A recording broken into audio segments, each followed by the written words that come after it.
How could we actually save the Earth, putting higher penalties on littering, pollution laws? We have trillions of trees and tons of paper. Cutting down on plastic for some years will help more than you might think. If it were a couple decades ago, yeah, but now we need more drastic measures. That's probably true, but humans care so much more about efficiency than their planet. Unfortunately, the production of paper requires a lot of energy and thus emits quite some CO2, which is also harmful for the environment. It is a better alternative than plastic, that's for sure. But trying to avoid one-use products altogether and use reusable ones instead is the best way to help the environment. Nuclear power. It can do things that fossil fuels can, which frankly other electric power sources cannot replace. The 14 largest cargo ships produce more emissions than every car on Earth combined. You cannot run a cargo ship off solar power. If we as a collective decided to replace our most toxic fossil and coal energy sources with nuclear power, we could feasibly reduce emissions to manageable levels within 10 years. This frankly isn't possible with any other available energy system. Unfortunately, the people who should advocate nuclear power are staunchly against it. Looking at you, Jill Stein, you dumb jerk. People are scared of nuclear power for a few reasons. So this will never happen. 1.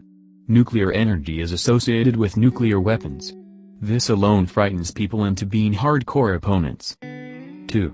Nuclear reactors have larger scale disasters, arguably, than oil or coal, when shit hits the fan. This isn't entirely fair, given that factors more people die from oil or coal production as a percentage of energy produced. The tragedies are just more dispersed, so they don't make as big of an impact in the media. 3. Nuclear power centralizes control over energy. This is why the child Jill Stein is against it. These people have a vision of a utopia where communities produce their own power, and corporations and governments have little control over it. Sounds nice, but in order to implement this you have to not only struggle against conservative climate change deniers, but also every utilities company on the planet. Nuclear power obviously cannot be run at a community level. The issue is that the Green Party is supposed to be about prioritizing the Earth. Instead, when the party is given a reasonable solution, nuclear, which is so eco-friendly that if we took steps immediately we could stave off climate change for hundreds of years, they hate it because it doesn't match with their utopian vision. For more detailed information, look up the Profits vs. Wizards environmental philosophy debate, switch to hemp paper products. Why the heck are we cutting down trees that took 50 years to do what hemp plants could do in one? I mean, why do we wipe our butts with something that took decades to grow and produce tons of clean air for us?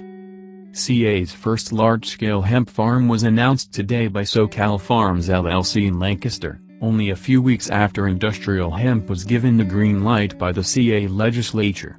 It's only gonna be 100 acres, but given the softening of the utter lunacy that's surrounded cannabis, both the good stuff and its non-psychoactive relative, industrial hemp, all these years, it can be considered the start of a new era. Just 100 companies are responsible for 71% of emissions, so maybe doing something about them would be a good start. Nah, don't you be worrying about that. Instead you should feel personally responsible, and worry about sorting your garbage more than anything else. Also make sure to spend a lot of time berating people that don't live as green as you do, so we're sure that the narrative is spread as effectively as possible. Whatever you do, do not spend that time and energy waging war on the main perpetrators and the politicians that protect them. They need to do how they do. Think of the dwarves. No, it's all on you. Now go look at your special light bulb and think about what a horrible person you are. Good little citizen. The Earth doesn't need saving. It's going to be just fine once we're all dead. Yikes. If you wanted a different answer, then you should ask a different question. Perhaps you should have asked, how are we going to save the human race? I didn't only mean the human race, I meant all of the Earth, all of nature, all species. We can't save most of it. We're in the middle of the sixth great extinction, which is happening the fastest and is most certainly being caused by us. Life finds a way, so there will invariably be something left, but the reality is that things are already too far gone to save most of it. Seriously, Once we're done messing with this planet, what's left will have an opportunity to rebound and adapt to whatever the climate and atmosphere conditions are then. Eat less meat. Go vegan. Nope, I just can't do it. I'm not saying not eat meat, just a little less, reducing animal product consumption plus electric cars plus people deciding to only have 2 or less kids. Electric cars would only help if the method of generating electricity is something other than burning fossil fuels. They still help since fossil fuel plants are much more efficient than car engines, and most countries at least get some percentage of their electricity from renewables or nuclear. The biggest problem is that there's 7.7 billion humans on Earth. And they need to collaborate. All of us have to work together, but that's extremely difficult. For example, I remember when I was in university in Hamburg. We had to do a project in a group of 3 people. One guy did absolutely nothing and another dude was doing something, but not too much. I repeat, a group of 3 people. Now imagine 7.7 billion people having to work together. 1. Launch satellites that spray sulfur dioxide aerosols in the stratosphere. It is known to reduce global average temperature by a degree or more, because volcanoes spew this stuff out, and the temperature response is measurable. It only lasts for about a year when volcanoes are the source, because they don't shoot it high enough into the atmosphere, and it falls back to the surface. Released from a satellite, we could basically decide how long we want it to last, up to forever. 2.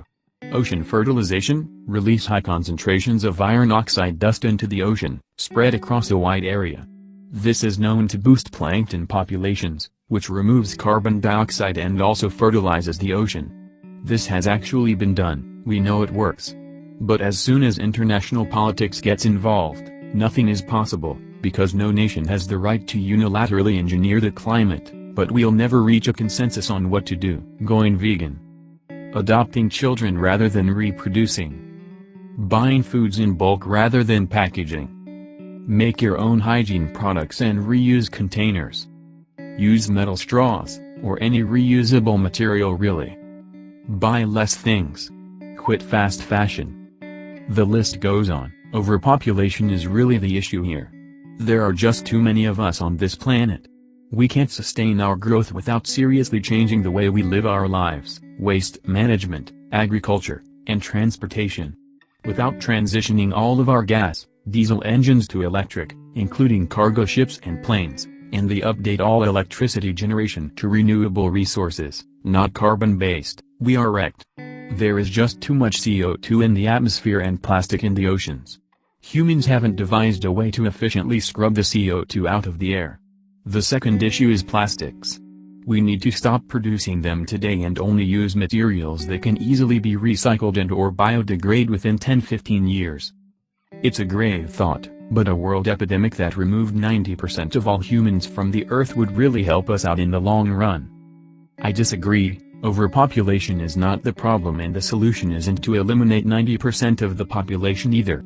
Malthus was wrong the first time, he'll be wrong again. Human innovation will save us, see agricultural revolution. I agree with you on the CO2 problem though. Reducing carbon emissions is one of the biggest challenges currently facing the world. We need a significant breakthrough in carbon capture technology. It's too late now to stop emitting carbon before we do heavy damage to the Earth's atmosphere. If we get carbon capture cheap enough, then we can tax pollutions and use the revenue to remove it again. This technology is way off, but hey, the first nuclear reactor only produced half a watt of power. Stopping carbon emissions in the first place is much better. It stops a problem before one is created, but at this point we need anything we can get. We can't. Not without abandoning capitalism. Versus what? Anything. Capitalism is ecologically unsustainable. It's an economic system based on never-ending growth. Vote. Making changes to your own lifestyle and encouraging others to do the same is amazing and definitely makes a difference. But if you want to make even bigger changes, then you need to put someone in place who can enforce the kind of climate change bills that we're desperately in need of. I did my best to include an array of differing opinions in this video. If you agree or disagree to any of these opinions, feel free to discuss it with others in the comment section or add new ideas to the discussion. A link to the subreddit will also be in the description if you'd like to look at the entire post. Thank you for watching.